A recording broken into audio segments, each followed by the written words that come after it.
Hello guys, this is Himanshu Antwal and आज हम देखेंगे इंडियन आर्ट एंड कल्चर का कला एवं संस्कृति जो सब्जेक्ट है उसका भारत में मंदिर स्थापत्य के प्रकार और उनके बीच में डिफरेंसेस। ठीक है, तो जो हमारे पास तीन सबसे मेन शैलियाँ मंदिर निर्माण की हैं वो हैं नागर शैली, द्रविड़ शैली और बेसर शैली।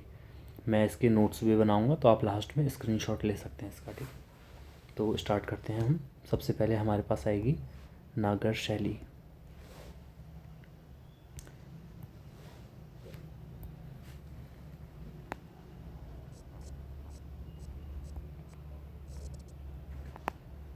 अभी लास्ट में मैं आपको इसको याद करने का एक ट्रिक बताऊंगा कि कन्फ्यूज़न होता है कि नागर शैली कहाँ हो बनती होगी, यूज़ होती है, द्रविड़ शैली कहाँ भारत के किस पार्ट में यूज़ होती है और बेसर किस पार्ट में यूज़ होती है। तो लास्ट में आपको मैं वो एक छोटा सा ट्रिक समझो या फिर मतलब मैं उसको यूज़ करता हूँ तो आप भी यूज़ कर सकते हैं। तो चलिए देखते हैं नागर शैली में क्या होता है। नागर शैली की सबसे जो पहली विशेषता है, काम करता हूँ इसको येलो से ही यूज़ करता हूँ।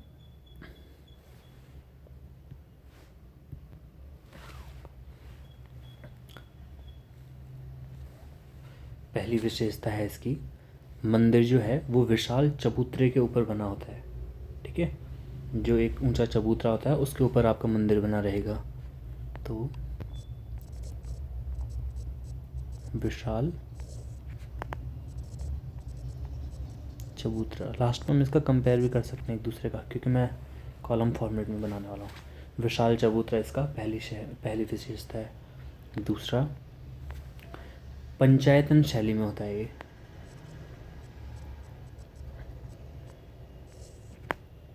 पंचायतन शैली मतलब एक इसमें मेन जो भगवान होते हैं उनका मंदिर होता है और साथ में चार छोटे देवताओं, मतलब छोटे नहीं पर साथ में चार सहायक छोटे मंदिर भी होते हैं साथ में। ठीक है, एक बड़ा मंदिर होगा और साथ में चार छोटे मंदिर होंगे।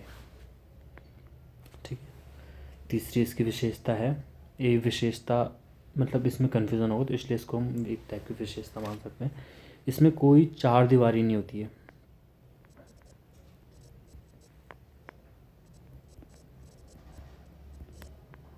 चार दीवारी या फिर गोपुरम, अभी बताता हूँ आपको गोपुरम क्या होता है। गोपुरम इसमें नहीं होगा, चार दीवारी और गोपुरम इसमें नहीं होगा। चार दीवारी मतलब एक बाउंड्री टाइप की। ठीक है, और गोपुरम होता है एंट्री गेट। तो साउथ साइड में ऐसे ये गोपुरम की परंपरा है। साउथ साइड में जो एंट्री गेट होते हैं वो बहुत भव्य और बड़े बनाए जाते हैं तो उनको बोलते हैं गोपुरम। तो नॉर्थ में होती है नागर शैली आपकी। नागर शैली में आपका गोपुरम नहीं होता है। ठीक है, मेनली इसके तीन प्रकार होते हैं। कौन कौन से होंगे तीन प्रकार? नंबर वन होगा रेखा प्रसाद।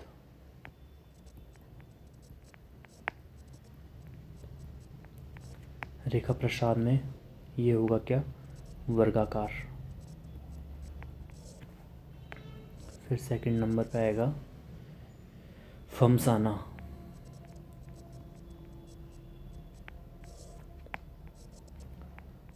फमसाना में ये और ज़्यादा चौड़े होते हैं, रेखा प्रसाद से और ज़्यादा चौड़े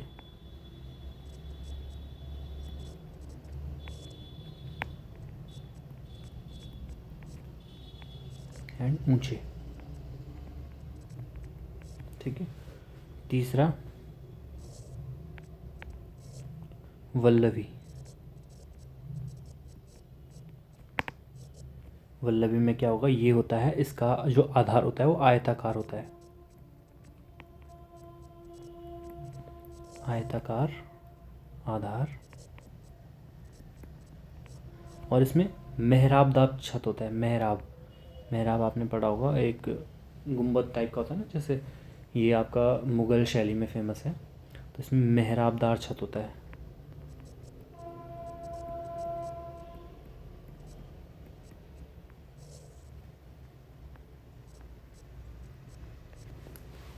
ठीक है, अभी हम इसका रिवाइज भी करेंगे, मैं आपको लास्ट में बताऊंगा ये भी।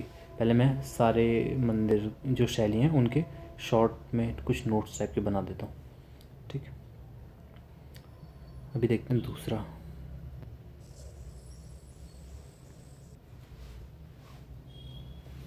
दूसरी शैली है हमारी, इसको करते हैं रेड से, द्रविड़ शैली।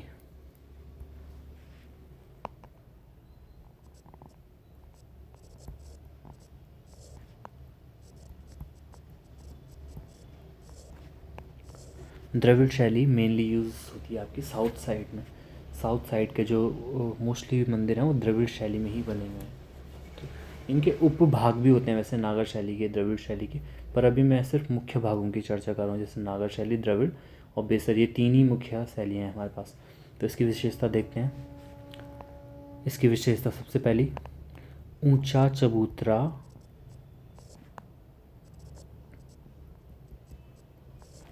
नहीं होगा। क्या इसमें ऊंचा चबूतरा नहीं होता है, जो कि हम नागर शैली में देखा था कि होता है। दूसरा, इसमें चार दीवारी एंड गोपुरम इसकी मुख्य विशेषता है। यहाँ पे गोपुरम भी होता है और चार दीवारी भी होती है। मंदिर एक बाउंड्री से ढका रहता है। गोपुरम यानी एंट्री गेट बहुत भव्य बनाए जाते हैं इसमें, ठीक है। तीसरा, मंदिर शिखर जो होता है, मंदिर शिखर जिसको कि क्या बोलते हैं, विमान। तो ये जो विमान होता है ना, ये सीढ़ीदार बनाया जाता है, सीढ़ीदार विमान, ठीक है। ये भी इसकी एक विशेषता है।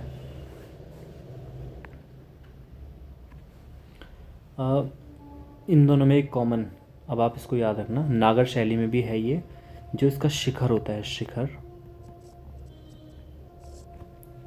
वो आमलक के समान होता है।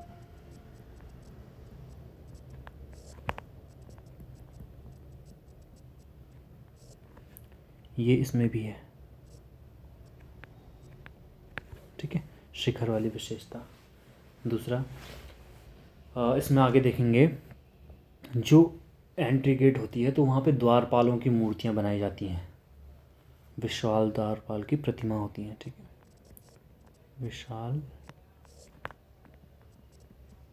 द्वारपाल प्रतिमा।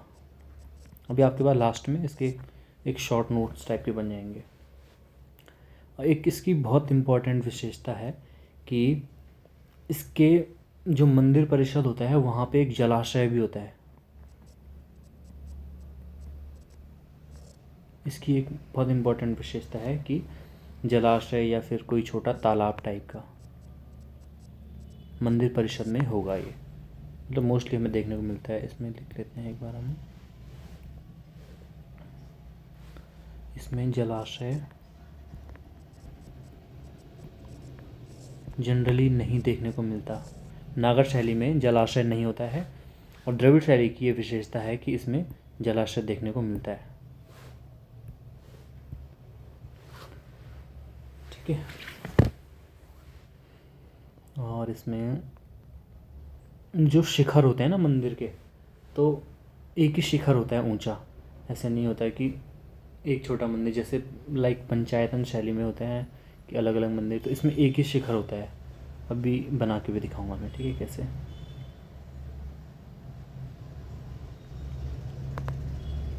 इसको लिखेंगे साथ कई छोटे बड़े शिखर नहीं होंगे। एक साथ छोटे बड़े शिखर नहीं होंगे, जो कि हम नागर शैली में देखते हैं, वहाँ पे अलग अलग टाइप होते हैं, ठीक। इसमें इसके कितने प्रकार होते हैं, तो मेनली इसको हम 5 प्रकार देखते हैं इसके। कौन कौन से हैं वो 5 प्रकार, सरल हैं याद करने के लिए भी, ठीक है। वर्गाकार, दूसरा हो जाएगा आपका आयताकार, तीसरा हो जाएगा आपका अंडाकार, फोर्थ टाइप इज गोलाकार, वृत्ताकार भी बोलते हैं इसको, फिफ्थ इज अष्टकोणीय।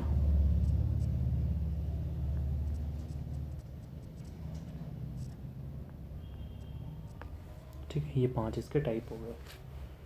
अब देखते हैं हम बेसल शैली।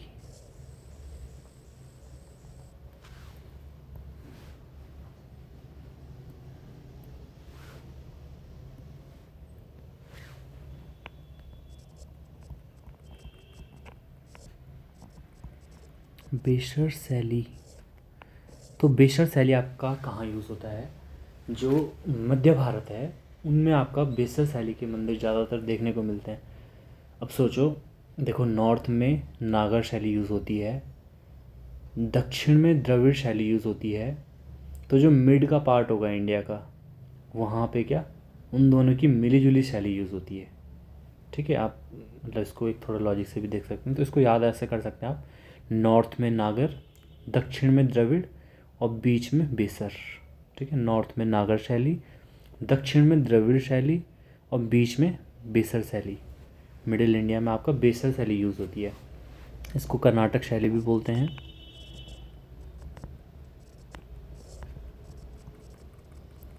ये आपका नागर और द्रविड़ की मिली जुली विशेषताएं होती हैं इसमें। मतलब आप इसको एकदम ऐसे नहीं बोल सकते कि बिल्कुल ऐसी कोई सेपरेट विशेषता, कुछ कुछ हैं, बट इसमें मोस्टली जो शैली डेवलप हुई है ये नागर और द्रविड़ के मिलन से ही हुई है। ठीक है, तो इसमें लिख देते हैं नागर प्लस द्रविड़, इन दोनों से मिल के बनी है ये शैली। इसमें कुछ फेमस लोग हैं जिन्होंने इस शैली का यूज़ किया है, तो उसमें चालुक्य शासक हैं, और इसमें आपके राष्ट्रकूट आएंगे और आएंगे होयसल। ये 3 इसमें फेमस हैं जिन्होंने इस शैली में स्थापत्य बनाए हैं। चालुक्य जो हैं आपके, इन्होंने इसमें निर्माण कराया है ऐहोल और पट्टडकम, पट्टडकल मंदिर निर्माण।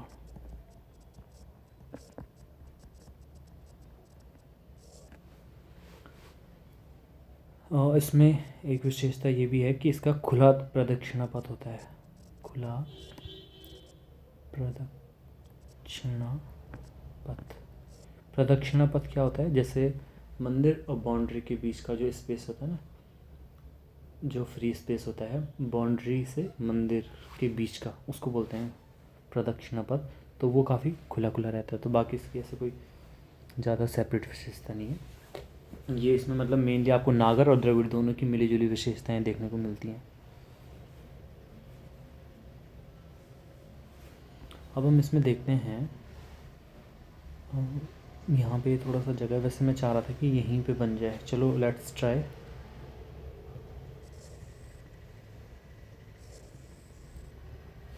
अब आप एग्ज़ाम में इसको थोड़ा सा एक इसका डायग्राम भी बना सकते हैं। अब हम देखते हैं नागर शैली। अब इसको रिवाइज करेंगे हम, देखो ठीक है, एक छोटा सा थोड़ा सा डायग्राम टाइप का, जो चीज़ें हमें जो विशेषताएं पड़ी हैं उसको थोड़ा सा अप्लाई करते हैं।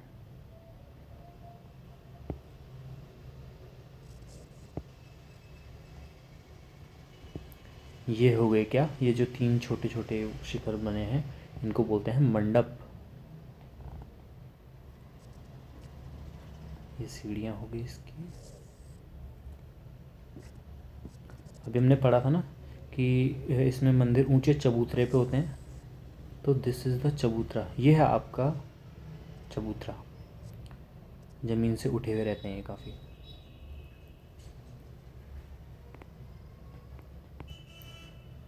यहाँ पे एक कलश टाइप की आकृति होगी, ठीक है। ये जो है इसको बोलते हैं गर्भगृह। सबसे ऊंचा जो मंदिर होता है उसमें उसके ठीक नीचे होता है, जो सबसे ऊंचा शिखर होगा ना उसके ठीक नीचे होगा। ये का नाम लिख देते हैं यहाँ पे। इसको बोलते हैं आमलक। ये रहेगा कलश। फिर ये जो 3 हैं इनको बोलते हैं मंडप। और ये हो गया आपका गर्भगृह, ठीक है। अब देखते हैं हम द्रविड़ शैली का मंदिर। स्पेस का मैं थोड़ा तो छोटा छोटा ही बनाऊंगा, इसलिए इसका नेमिंग दूसरे कलर से कर देंगे थोड़ा, है ना। लेट्स सी कैसा लगता है।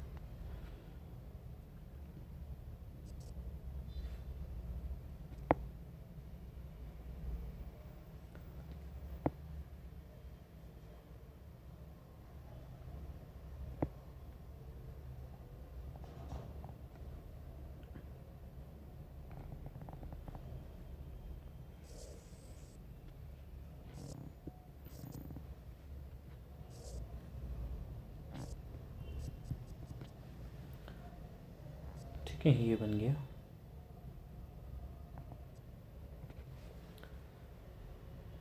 अब देखिए इसमें ये जो है ये इसको बोलेंगे, इसी कलर को यूज़ कर लेते हैं, ठीक है। गोपुरम, जो हमने पढ़े थे ना, भव्य एंट्री गेट होते हैं इसमें। काफ़ी अच्छे एंट्री गेट बनाए, उनको सजाया जाता है, मतलब वो दूर से ही दिखें ऐसा भव्य बनाया जाता है उनको। ये है यहाँ पे मंडप। एक विशेषता पढ़ी थी हमने कि ऊंचे शिखर एक साथ कई सारे, ये वाली जो विशेषता पढ़ी थी हमने ना, एक साथ कई बड़े छोटे शिखर नहीं होते हैं। तो इसमें देखो आप एक ही शिखर है केवल, जबकि नॉर्थ वाले में नागर शैली में हमने क्या देखा था कि हमने मंडप भी शिखर के उसमें, क्योंकि इसमें फिर पंचायतन शैली है तो और शिखर भी होते हैं। और इसमें देखो एक ही शिखर होता है ऊंचा, ऐसा नहीं कि छोटे बड़े बहुत सारे शिखर। यहाँ से यहाँ तक का पार्ट इसको बोलते हैं विमान।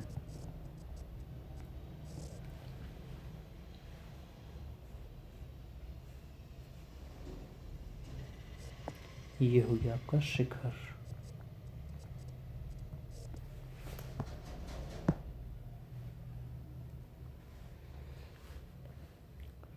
ठीक है। हाँ, और इसमें यहाँ पे आएगा आपका गर्भगृह, ठीक है। एक बार फिर से रिवाइज कर सकते हैं। नागर शैली में विशाल चबूतरा होगा, ये देखा हमने विशाल चबूतरा है, ठीक है। 4 दीवारी इसमें, गोपुरम इसमें नहीं होता है। गोपुरम 4 दीवारी कहीं नहीं दिख रहा। 3 प्रकार होंगे इसके। जलाशय कहीं नहीं होगा इसमें। द्रविड़ शैली में जलाशय होता है, ऊंचा चबूतरा नहीं होगा। देखो ये प्लेन उसमें बना हुआ है। 4 दीवारी गोपुरम, 4 दीवारी भी होती है बट इसमें थोड़ा सा दिखाने में हो नहीं पा रहा। गोपुरम देखिए, इसमें गोपुरम होगा। सीढ़ीदार इसके क्या होगा, मंदिर का जो शिखर होता है, विमान बोलते हैं इसको। तो ये देखो आप, सीढ़ीदार है यहाँ पे, ये सीढ़ीदार होता है। और इसमें कई सारे छोटे बड़े शिखर नहीं होते हैं, एक ही होगा मेन जो शिखर होगा। 5 प्रकार के होंगे, वर्गाकार, आयताकार, अंडाकार, गोलाकार, अष्टकोणीय। फिसर शैली, जिसको कर्नाटक शैली भी कहते हैं, नागर और द्रविड़ की मिलीजुली विशेषताओं से ये बना हुआ है। 3 शासकों ने इसमें अपने ज़्यादा स्थापत्यों की स्थापना की है, ठीक है। ये इसका एग्जाम्पल आप देख सकते हैं। खुला इसमें प्रदक्षिणा पथ, ये थोड़ा सा इसकी यूनिक विशेषता है कि जो प्रदक्षिणा पथ होता है, यानी कि मंदिर के आसपास का स्पेस, वो थोड़ा सा खुला होता है, मंदिर और बाउंड्री के बीच का स्पेस, ठीक है। नागर शैली नॉर्थ में, द्रविड़ शैली दक्षिण में, और बेसर शैली बीच में। तो ये बन गया आपका, ठीक है। अब आप इसका स्क्रीनशॉट ले लीजिए, आपके पास एक शॉर्ट नोट्स भी तैयार हो जाएंगे, ठीक है। फिर आज के लिए इतना ही, थैंक यू।